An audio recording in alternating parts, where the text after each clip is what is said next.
Russia میں نا اگر کوئی مرد اپنی بیوی کو انٹروڈیوس کرتا ہے کسی سے بھی, چاہے وہ میل ہی کیوں نہ ہو, تو وہ اس کے ہاتھ کو ایسے پکڑ کے نا چومتا ہے. اگر نہیں چومتا وہ تو روڈ کنسیڈر ہوتا ہے. لیکن اگر پاکستان میں کوئی بندہ اس طرح سے کر لے تو وہ تو بھائی جیل چلا جائے گا, اس کی موت ہی ہے. تو یہ چیزیں ڈفر کرتی ہیں country to country. Of course. اب رشیا میں ہاتھ چومتا ہے, ٹھیک ہے, یو کے میں وہ منہ چومتا ہے, وہ منہ سے منہ, گال سے گال لگاتے ہیں. اچھا. عربی میں آپ کو 2 قصے سناتا ہوں. جی جی. ایک نا وہ ہمارے جب 96 کی یہ بات ہے, میرے بھائی اس وقت ان کی نئی 95 کی, سوری, دبئی میں ان کی جاب ہوئی تو ان کا ایک آسٹریلین کولیگ تھا. وہ بھائی کو ساتھ تقریباً 2 مہینے اس کو گزر کے, دونوں نے اکٹھے جوائن کیا تھا. اچھا. تو ایک دن اس نے ڈرتے ڈرتے بھائی سے کہا, اس نے کہا یار مجھے ایک بات بتا کہ تم سارے جو مسلمان ہو سارے ہی تم مردوں میں انٹرسٹیڈ ہو؟ یہ کیا مطلب ہوا؟ اس نے کہا یار دیکھو ادھر آؤ میں تمہیں دکھاؤں. ان کے کمرے کے باہر نا کھڑکی تھی, کھڑکی سے باہر دیکھو, جو 2 بندے جا رہے ہیں انہوں نے ہاتھوں میں ہاتھ پکڑے ہوئے ہیں. اب ہمارے یہاں یا ہمارے کلچر میں, اسلامک کلچر میں, ہاتھ سے ہاتھ پکڑنا وارمتھ دکھانا ہے. آسٹریلین کلچر میں یہ کچھ اور چیز کی نشانی ہے. اچھا, ٹھیک ہے. سو کلچرل سینسٹیوٹیز کو سمجھنا بھی بڑا ضروری ہے. ہاں, جیسے پاکستان میں اگر آپ آنکھیں نیچے کر کے کسی سے بات کر رہے ہیں اس کا مطلب آپ اس کو رسپیکٹ دے رہے ہیں, جبکہ امریکہ میں اگر آپ آنکھوں سے آنکھیں نہ ملائیں تو وہ اس کو روڈنس کا سائن لیتے ہیں کہ یہ میری بات غور سے نہیں سن رہا. ایگزیکٹلی. اسی طرح ایک ہماری شیل میں جب میں ہوتا تھا تو ایک فنکشن تھا, تو اس میں وہ ایک ہمارا دوست تھا, ان کی نئی نئی ابھی شادی ہوئی تھی. اچھا. تو وہ بیگم کو لے کے آیا, تو ایک وہ ہمارا کولیگ تھا, وہ فل ٹون مطلب شراب اس نے پی ہوئی, وہ آیا, اس نے کہا یہ میری وائف. ہاں, تو یہ ہاتھ آئی کیا, ساتھ ہی نا گال آئی کا چومنے لگا اس کا. میں نے کہا بھائیان حوصلہ حوصلہ, ہمارے کلچر میں یہ الاؤڈ نہیں ہے. اس نے کہا یہ ہاتھ نہیں ملاتی, اس نے خود ہی, خاتون نے خود ہی کہہ دیا میں ہاتھ نہیں ملاتی. میں نے کہا سوری, تو اس نے گال آئی کر دیا. کیونکہ شاید گال چومے گی, وہ گال سے گال ٹکرانا ہوتا ہے نا. اس نے کہا میں ہاتھ نہیں ملاتی تو میرے گال کے پاس لا رہا ہے. ٹھیک ہے. اب وہ شراب پی ہوئی تھی, اس نے اس کو کیا پتا ہوگا, بہرحال جو بھی تھی بات. تو اب ان کے کلچر میں یہ نارمل ہے, رائٹ. تو مجھے اگر ان کا کلچر سمجھنا ہے تو مجھے ان کی نارملٹیز کو سمجھنا ہے. ٹھیک ہے.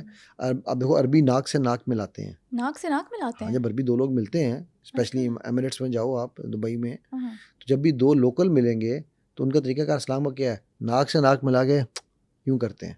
اچھا, میل ٹو میل یا ہاں میل ٹو میل, نہیں میل ٹو فیمیل کیوں مروانے لگی, لڑکی تو بھی اندر جائے گی, مجھے بھی اندر کرائے گی, تو میڈیا والی تیری ضمانت ہو جائے گی, میری ضمانت نہیں. عربک لوگ ہیں ان کو پتا ہو نا. ہاں ٹھیک ہے. تو وہ میل ٹو میل جو ہے, وہ میں جب شیل میں تھا نا, تو وہاں پر ہمارے باقاعدہ اورینٹیشن ہوتی تھی نئے آنے والے گوریوں کی, اور ان کو بتایا جاتا تھا کہ بھئی اس ملک میں آپ نے فیمیل سے ہاتھ نہیں ملانا, اپوزٹ جینڈر سے ہاتھ نہیں ملانا, دوسری صنف سے. اگر آپ خاتون ہیں مرد سے نہیں ملانا, مرد ہیں تو خاتون سے نہیں ملانا, unless and until. عورتوں کے معاملے میں خاص طور پہ کہا گیا تھا اگر کوئی عورت خود ہاتھ آئی کرے آپ ملا لیں. کیونکہ کچھ عربی عورتیں تھیں جو بہت ماڈرن ہو گئی ہیں, جو باہر رہ کے آئی ہیں, ٹھیک ہے, تو وہ خود ہاتھ آئی کرتی تھیں. اگر عورت خود ہاتھ آئی کر رہی ہے تو ان کو گوروں کو بتایا جاتا ہے کہ پھر آپ ملا لینا, ادروائز اپنا ہاتھ آگے نہیں کرنا. تو یہ باقاعدہ ان کو ٹریننگ دی جاتی تھی اس چیز کی. ٹھیک ہے, کیونکہ وہ لوگ جو آئے تھے تو اگین کلچرل بیک گراؤنڈس کو سمجھنا بہت ضروری ہے, کلچرل سینسٹیوٹیز کو سمجھنا بہت ضروری ہے. مطلب اب آپ ایران میں پھر رہے ہو, سعودی عرب میں پھر رہے ہو, مکہ میں پھر رہے ہو, ٹھیک ہے, یا آپ پاکستان میں ناردرن ایریاز میں پھر رہے ہو, مطلب یہ وہ جگہیں جہاں بڑے کنزرویٹو ہیں لوگ, ٹھیک ہے, یا وہاں کے رولز بڑے سخت ہیں, تو وہاں پر آپ بکنی پہن کے نہیں پھرو گے, نہیں پھر سکتے, بالکل رائٹ. آپ وہاں کے ایون مالوں میں دبئی میں لکھا ہوتا ہے کہ جی آپ نے مہذب ڈریس پہننا ہے, ریویلنگ ڈریس نہیں پہننا. اب لیکن یہ چیز امریکہ کے مال میں تو نہیں لکھی ہوئی, ادھر تو وہ کیا ایک انشا کا ایک شعر مجھے یاد آ گیا, آپ کی مرضی ہے جانے دینا یا نہ جانے دینا. وہ انشا کی کتاب ہے, اردو کی آخری کتاب, میں وہ اکثر کوٹ کیا کرتا ہوں. تو اس میں نا ایک اس نے دکھایا کہ بیچ پہ ایک بکنی پہن کے نا ایک لڑکی لیٹی ہوئی ہے, اور اس کے نیچے اس نے شعر لکھا ہوا ہے, ہائے, ایک شعر ہے, اصل شعر یہ ہے کہ ہائے اس 4 اگر کپڑے کی قسمت غالب.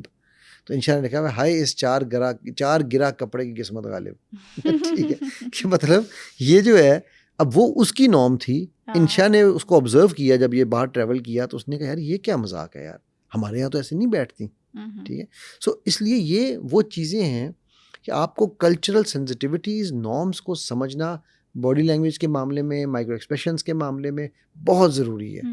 پھر ایک اور چیز آپ کو بتا دوں یا میں ایڈ کر دوں, آپ کو اگر یاد ہے ہم نے کنٹیمپٹ کے بارے میں کہا تھا کہ یہ کنٹیمپٹ ہوتی ہے کہ ایک سائڈ جو ہے لپ کارنر کا ہٹے. بالکل. اب بش کا تو پوری ایک سائڈ ہی اٹھی ہوتی ہے. کیا چیز؟ بش کہہ رہا ہوں, یہ ٹرمپ کو دیکھو, اس کی تو ہے ہی وہ اس ایسے. طرح اسمائل کرتے ہیں نا. ہاں اب یہ کنٹمپٹ نہیں ہے, یہ اس کی بیس لائن ہے, اس کی کسی وجہ سے اس کا چہرہ ہی ایسا ہے.